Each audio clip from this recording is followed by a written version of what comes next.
Good morning, good afternoon, good evening, wherever you are in the world, and welcome to the Coin Republic. I'm here with Audrius Ringaila of DecentWorld, the planet on the Metaverse. Now, Audrius, that's a mammoth task. I mean, you've pretty much put every street in the world on the planet on another planet in the Metaverse. Can you tell us a story from concept to completion? Yeah, sure. So, hi, everyone. Thanks for having me on. Right now we do actually have around 18 million street indexed and ready to be acquired. So we have them on, and the story and we are pretty young projects. So we launched March this year. However, as a team, we've been developing all kind of various projects prior to that, and we are still maintaining them. And I would say DecentWorld is kind of natural intersection between them. So we are working in fintech and blockchain environments for over 5 to 7 years now. Also, we are developing and maintaining our own KYC tool, which would be Global Pass, and generally developing as we have as a software company.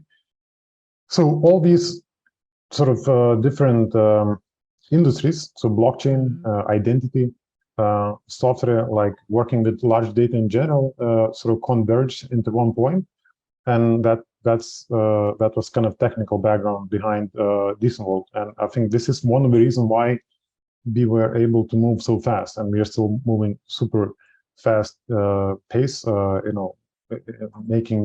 Having often frequent releases.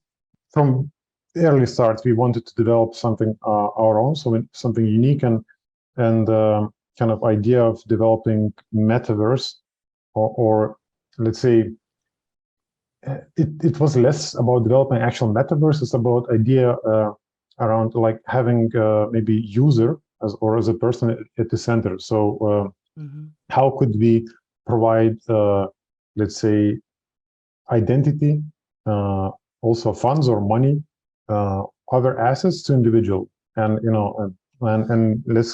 we wanted to be them their assets, so not belonging to some kind of third party, but to individuals. So you could carry this identity information throughout any platform you go. So Well, why be able to recreate the planet when everybody else is like going like cosmic and yeah, that's a good point. So I think it's a very conscious decision, and I would say in a way it's as a response to all the existing metaverses, or let's say all these fantasy land, like space industries, like kind of completely fictional lands. Our approach was, okay, let's do planet, like literally one-to-one copy of entire globe, for a number of reasons. First of all, I'd say, simply speaking, when we are talking about metaverse, NFTs, blockchains, software, all these are new terms. There are not so many people who feel comfortable. And on top of that, if you... I know. Yeah. How many times do you think fungible's been Googled past couple of years? Yeah, exactly. So, and on top of that, if you also add some kind of a new and unfamiliar landscape, so the actual place where you reside, like you interact, I think it's additional layer of confusion, which, it's not productive. Like, speaking from my personal experience, I'm already, if you go someplace, if it's new place, completely new, like even new terms, that makes you kind of uncomfortable. And on top of that, you have all these other things to deal with. So, taking like actual world, one-to-one scale, it gives sense of familiarity. The second thing also is coming more maybe, let's say, kind of from business side, or overall, like opportunity-wise, I think it's very hard if you go to a new place to know what's important, what is not. That's number one. So let's say if you go to our, like DecentWorld.com, you log in, you have a map. if you go to London or if you go to Glasgow, so in Glasgow there's one reference street, there's one hill street, there's West End. In London you have like Hyde Park, you have Piccadilly Circus, you have Fifth Avenue and Wall Street, and there's only one Fifth Avenue in the world in New York, which is that famous. You have Times Square, you have Dubai, road around, like all this downtown Dubai. It's only one there, so there's no second Dubai, and everyone knows that. Let's say, everyone converges because this already in like society is kind of shared memory, shared appreciation in the value. So I don't need to explain to you why it's good to have like real estate or some presence in London. Let's say next to some Queens, like Buckingham Palace, for example.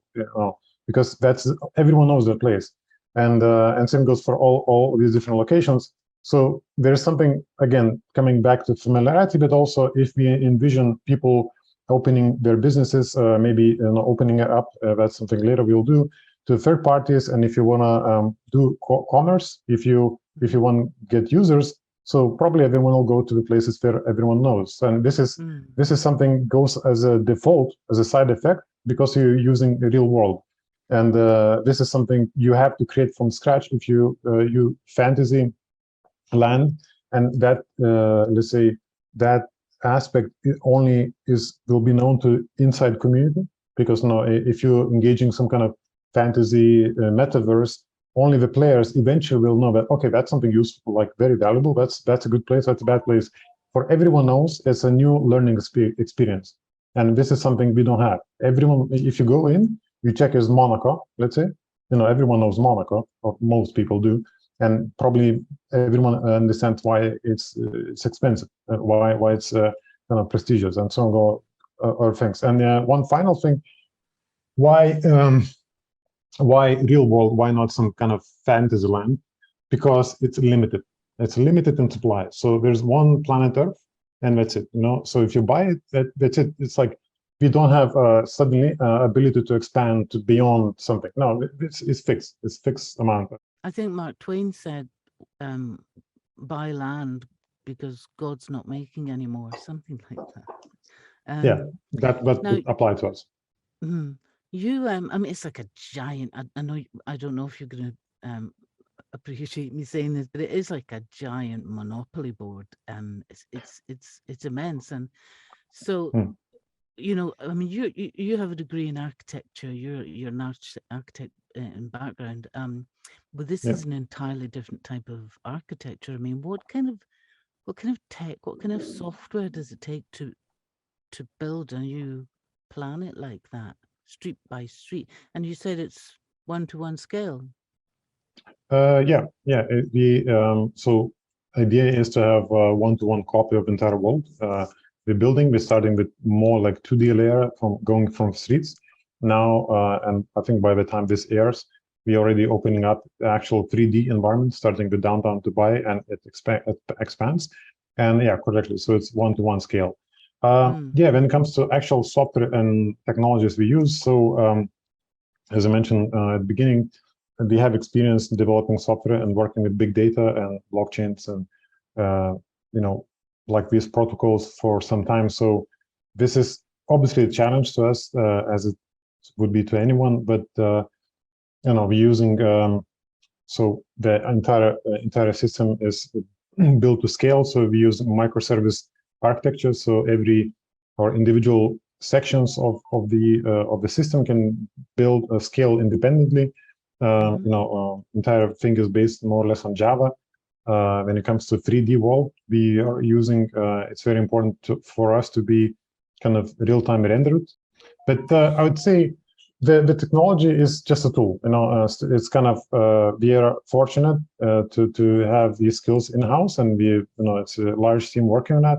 But again, this is just what, we try to utilize the best, most efficient tools to achieve what we want. So, absolutely. And yeah, that's something we would not, and typically we don't we try not to kind of corrupt our thinking because of the technology. You know, something is good, efficient, something is not. So let's put the user, the experience at the center, and let's move from there. So, and then, you know, as a kind of the best way to achieve that, let's see what are the tools in our box.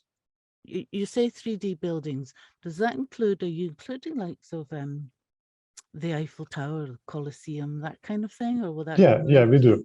So yes, so these are eventually will be there. So as I mentioned, the starting point is Dubai. So all the major icons will be there. Again, since we are building these buildings for our metaverse, so they are not exact copies. Like you know, it's strictly speaking, is our interpretation of what is there. So because you know we cannot make two like 100%, but it's visually very similar. So I think that's important to emphasize. But yes, eventually, what we want is to, let's say, the starting point should be the world as it is right now. Since it's in metaverse and it's in digital space, we don't need to observe limitations which we have in the real world. That's the point, right? In the real world, you can live, you can move in 3D space, so you can go up and down and left and right. That's fine, but you cannot, and you can only move in one speed in a dimension of time, which is the speed is fixed and you only move forwards. This is yes, fine. I mean, kind of naturally, yeah, of course.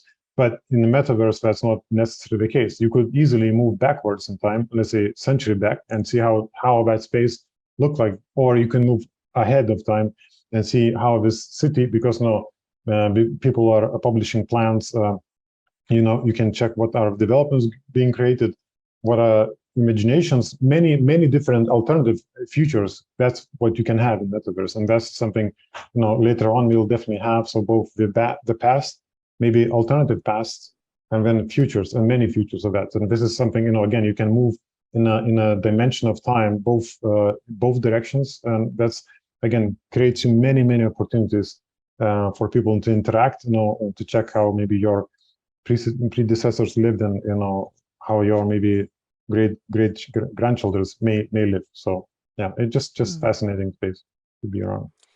It really is. I'm wondering if I could ask you about that, the real world in the meta world kind of thing. I mean, in our corporate world, we're used to using expressions like third-party integration, implementation, and things like yes. that. Yeah. But really, let's speak plain English. Who's going to buy this? Who's going to buy this land? So people already buying, and we are pretty fortunate to have very positive results. I'd say, you know, it's if I may say, some early pioneers. So there are risks. Obviously, there are no guarantees involved, but as I mentioned, our like core strengths, and this is what we do.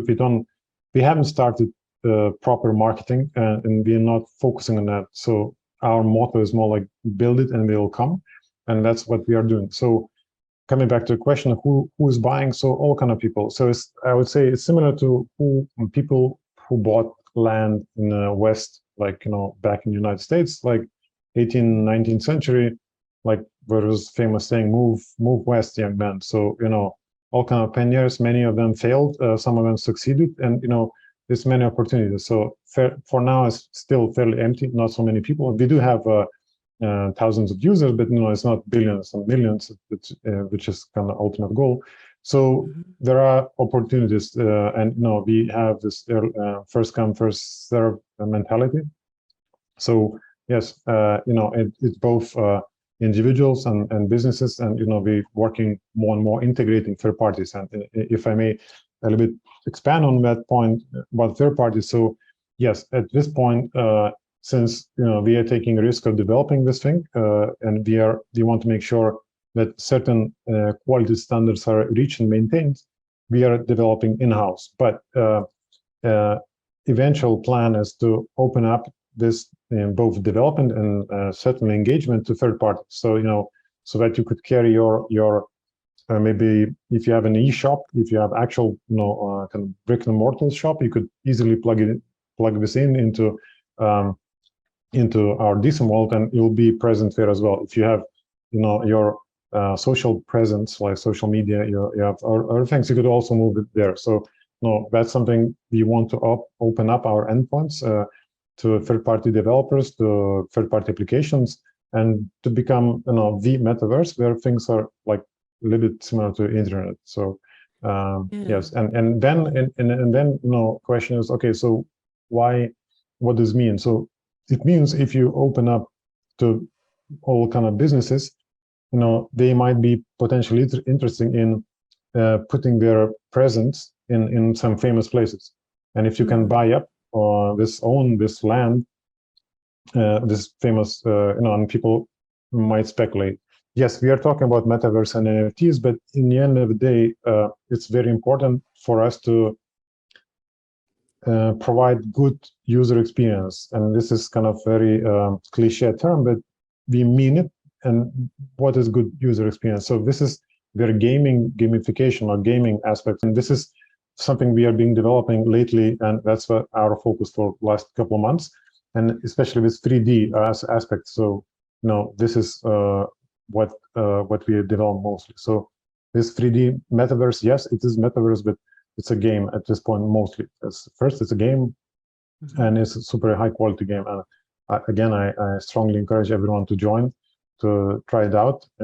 It's quite awesome. I was going to say, what's the I mean, how do people get around? Because not everybody wants to teleport. If you want to walk down Fifth Avenue, for example, or drive down in a 1950s Cadillac, is that involved at all? I mean, how does the game actually work? So what do you need to do? Then we are talking. That's a good question. So then we are talking about moving in a 3D space. Yes, you could walk, you could run, you could take any kind of vehicle for transportation, including cars and scooters. We obviously will involve having planes as well. So you could do that. But if I would step out or zoom out a little bit, I think this accessibility aspect is also involves not just moving within a 3D environment like this metaverse, but also have accessing it. So, the best, or let's say this kind of cliche metaverse environment, everyone imagines someone sitting with the VR glasses, and you need a special kit in order to access that. Or if you're using your machine, your computer, everyone expects to be like very powerful machine, like gaming level. And this is something we are mindful of, and again, consciously be kind of the entire DecentWorld experiences, you could say, divided in a couple layers. So if you have just if you want simply explore 2D maps, what's there, what are the streets, how it looks like, you don't even need to have you don't even need to join in 3D. You could go in 2D map, you check that on the browser. That's it. You just go in, sign up, register, and off you go. If you want to explore in deeper, you could also, on web browser, you could use a kind of simplistic 2D view, a 3D view as well. But if you want to have more immersive experience, then you would need to download our kind of standalone application. So with DecentWorld, you install it on a machine, and when the application detects what is your machine's capacity, and makes, like, we have presets, so it runs most efficient on each device, and that's where you have this more immersive 3D experience. And the next stage, which again coming up a bit later, we then include some VR set, which is at this point we believe is not the right focus for us. So that's why we're just developing more like kind of easier to access 3D metaverse, which can be done by your computer. So kind of idea is to have the lowest possible barrier to entry for any kind of user. So you could start, enjoying it as soon as possible. So moving around again, I think familiar things. So we don't have spaceships, we don't have some kind of magic sticks, because that's again to give people more familiar references, so that we can maybe focus on learning things which are new, and and let's leave like modes of transportation, which we are running, and we in future, depending on user feedback, we obviously might include, and this is something we are open for. But at this point, we are kind of sticking to more traditional methods. Absolutely. So you're really aiming at both sides of the spectrum. So you've got the gamers, the people that just want to explore new worlds and win things.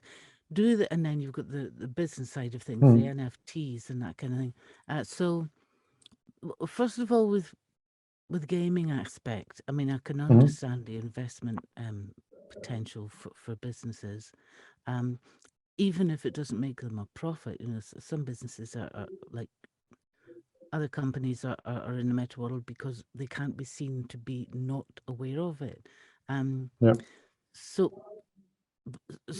you're also talking about kind of mass adoption. So you're looking at both sides of society, which is extremely inclusive. Yes, I mean, kids can get involved. Yeah, kids at this point, we are limited to 18 and older. But yes, and the way we use it, it's like thinking behind, let's say, gamification. So gaming and NFT, metaverse. So these terms have kind of very, I think, defined boundaries. And this is something. Again, if the way we looked and the way we organized the entire project is looking through, again, questions, let's say, putting the user or like a resident, if I may, at the center, and then asking, okay, so you have this nice place, what do you do? So let's say, and from there you're developing, okay, so you want to do like gamification. You could imagine in real life, the gamification is maybe your daily routine. You're going to work, you get up, you do something because there is a reason to do that. You go take a shower, you eat something, you take a transportation, you go to work, you do your work, you go back, and this is kind of your real life game. We don't call it game, but this is game. You have to do that because at the end of the day you get some points. These points may be your salary, satisfaction of your kids, etc. And if we try to apply same kind of thinking in our project, and naturally you end up, okay, so we need to have some kind of routine, some kind of mission, purpose, how to encourage people. And each person has different kind of motivation. Maybe someone is eager to just having fun, skills, shooting, like these shooting games. We don't have shooting games, but maybe someone is artistic, maybe someone motivated by potential maybe like monetary, or you want to get some points. So maybe just someone is maybe very competitive, so you want to put some games one against each other, like guessing games, some quizzes, etc. And that's where kind of the development. And then naturally we look, so who are the best people in making these missions? So these typically are game developers, because they've been doing that for ages now, and that's where all the expertise are. We know how to develop this game, so that's where we come and say, look, guys, this is what we want. We want to have these kind of naturally inclusive, also diverse things for people to do. Let's have couple kind of imaginary audience. So maybe someone is very competitive, maybe someone is creative, maybe someone is driven to express themselves, like very adventurous, etc., etc. And let's put them their jobs, like kind of missions. And that's how it developed. So we didn't start, okay, let's make a game. What about this game? No, it's just like, let's, again, always, and that's kind of, that's the beauty of having things based on real world. So it gives you, when you're a bit lost, you can easily anchor yourself and align every entire team on one mission. So, again, what to do? Okay, so what do you do in real life? So, okay, in real life, you do this. Okay, so how about, let's convert it. What would be natural way? And then only after that, when you have like clearly defined mission, we look for best execution and who are the best people, what is the best team behind it. So that's how we end up, with the technologies, the designs and UI designs, and now we are developing gamification. So this gamification is, it has a purpose. Speaking about gamification, I mean, do you envisage? I'm trying to get your ultimate goal, because I'm presuming when you had the spark of inspiration in the first place. When I say you, I mean you as developers. You must have had an idea, a kind of ideal in mind. I'm just trying to get to your ultimate goal, Yeah, so in terms of mass adoption, not in terms of business at this point. Yeah, so let's say one kind of disclaimer. So we are very much trying to carefully listen feedback from users. So although we are developing and have a clear vision, but especially at the latter stage, we envision users taking over in terms of direction to develop. So this is important, and that's kind of a little bit contradicts having clearly defined long-term vision, because that's something our users may take us to one direction or another. However, having said that, I think generally speaking, the idea was to develop like second Earth, the Metaverse, and I would call the Metaverse. So just like we have one internet, so yes, it's ambitious, but let's say have one Metaverse, so the place where you could have your presence in different ways. You can organize your commerce, your business, your entertainment, your social life, and for this, in order for this to happen, the goal for us is to provide the best possible tools, number one. So that should work. It should be there. Second, it should be open for any other both businesses and a kind of applications to join, so that we don't need to create new Amazon, new Google, new Facebook. People are already there. Right. If you have your life, you could easily bring it. So it's very it's very interchangeable. You could, what you have somewhere else, you could bring it to us. So this is the point behind, like key idea behind being open to third parties.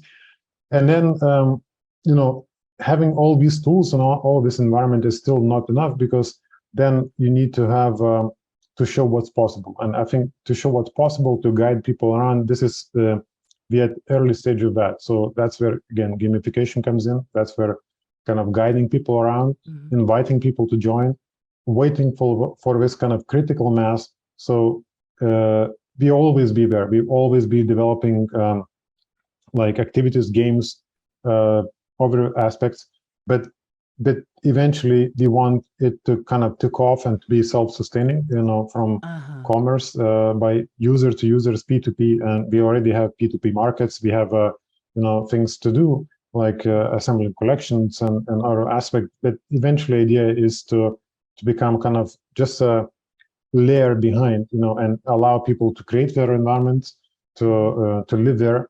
It just kind of initial stages, but there are many things which have to to be kind of developed at the same time. So you need to have to be open, to have a space, to invite people, and to guide them, and to encourage them, to give them opportunities, to create conditions, but eventually let it go, and to become self-sustaining. So this is the ultimate goal. Oh, it's immense. I can absolutely see people, developers, just crying out for this, so that it's another thing they can get their teeth into, to develop. So who has actually signed on the dotted line? I mean, what sort of? So at this actual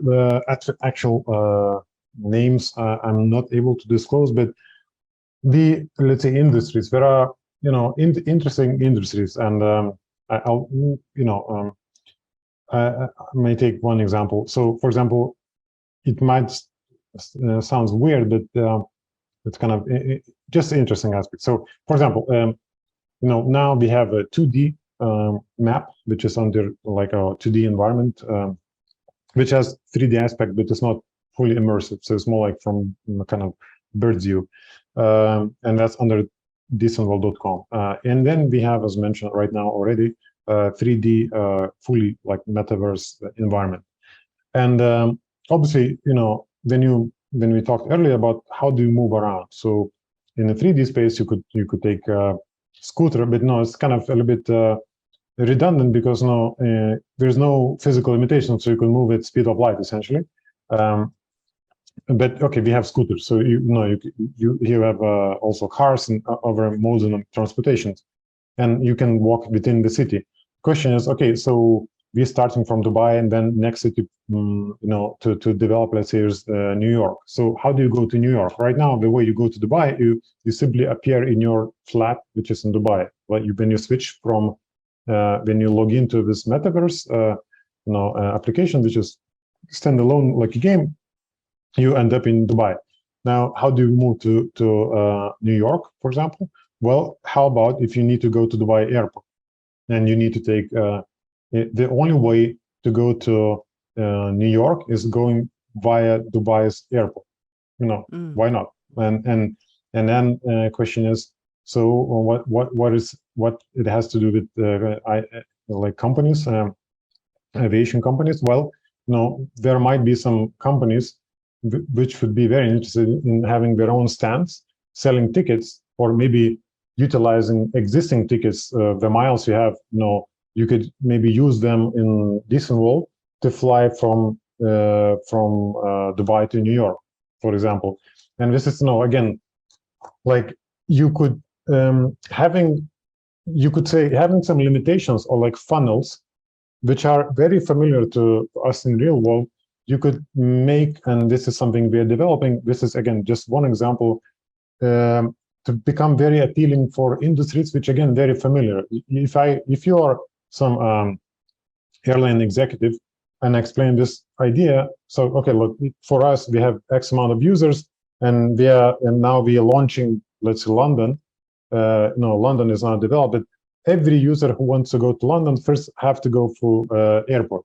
And wouldn't you be interested in having your airline, and let's reimagine how this airline looks like, how this movement looks like, go through there. And again, so this is one of the examples, and there are many of these which could be utilized, and because we, again, based on real world, and we have these familiar references, not just in buildings but actual methods, businesses, the way we live, the way, and we can be very selective. So some things which we believe is kind of limiting us, as I mentioned about time, we can move in the past, we can move in the future, so we can remove these constraints, and we can have them. But in other cases, we can be selective, and we can kind of have these nice rules to play, and that's what is appealing to businesses. And we are talking with them, partnerships, and yes, I hope in the near future we'll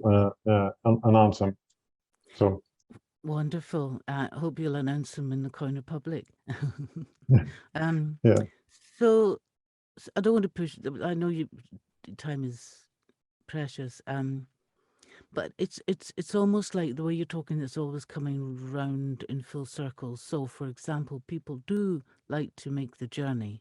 They like to pass the buildings, and people like to fly, and airlines such as, I don't know, British Airways, Emirates, or Qatar Airways, want you to experience in the virtual world what it really would be like to fly that airline. Just have fun. It's fun exercise to kind of imagine, to build, and this is, you, on one hand you are free to express, but on the other hand you're not too kind of crazy, and you're still anchored to some real familiar aspects of your business, of your environment, and that's kind of the thread line we're trying to always keep, to be open to possibilities, but at the same time not to be intimidating for any user and to ourselves. So that everyone who joins in, you don't need to have special training, you don't need to be a hardcore gamer, you don't need to be some crypto investor and expert. No, you're just like a person, so yeah, that would be the goal. Okay, so which areas are getting bought up just now? Are people buying into Dubai first, or which is the area that's attracting buyers? Yeah, so I have some. So not surprisingly, the places which you would think attracts most attention, they in fact do. And this is, again, nice kind of confirmation of our theories, because it's always one thing is to talk and to imagine, and another thing is actually see this in reality happening. So yes, so first, like as in terms of cities, so New York, London, Paris, Dubai, Monaco, other aspects like all the places also in Asia. At this point, maybe a bit less in Asia, since we are mostly English based. So, but again, these the places which you imagine people would buy. So they buy famous, iconic places like you know, streets around the famous, like football stadiums, racing circuits, all these things which you know, kind of in shared conscious, everyone knows this is valuable. You know, you don't know what's going to happen, but it's better I'll have it now, because before someone else is having. So it's nice to see this kind of organic things, and we are happy to provide you more stats, you know, some graphics, how it looks like, and it's super fascinating. And I encourage, by the way, if you go to DecentWorld.com, on a map, you could see all the, you can browse around, and every time you see the street which has a little dot, it means it's already bought, it's taken, you know. So it gives you an idea which cities are more popular. So it's very exciting to see something which you hope happened, or theory said it's supposed to happen, and indeed happening. So yeah, come to fruition. I know that it's unbelievably exciting for all of us, and it seems like you're pretty much down that road now. So I imagine you're already working on your next big thing. What would that be? What's that going to look like? So for now, I think we going this path of, first of all, expanding what we already have, opening up to third-party integrations, and kind of moving the quality up. At the same time, opening up or building on different platforms. So like VR, also native mobile app, which will bring DecentWorld out of offices, out of buildings, into the real world, especially with mobile. So you could, if a little bit like Pokemon Go, let's say, there will be always extra layer wherever you go. DecentWorld will be with you. So that's, these are the things a bit down the line.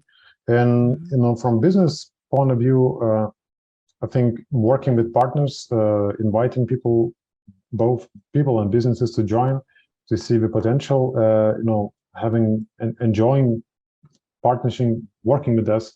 So this would be, let's say, the next milestones and the next goals for us.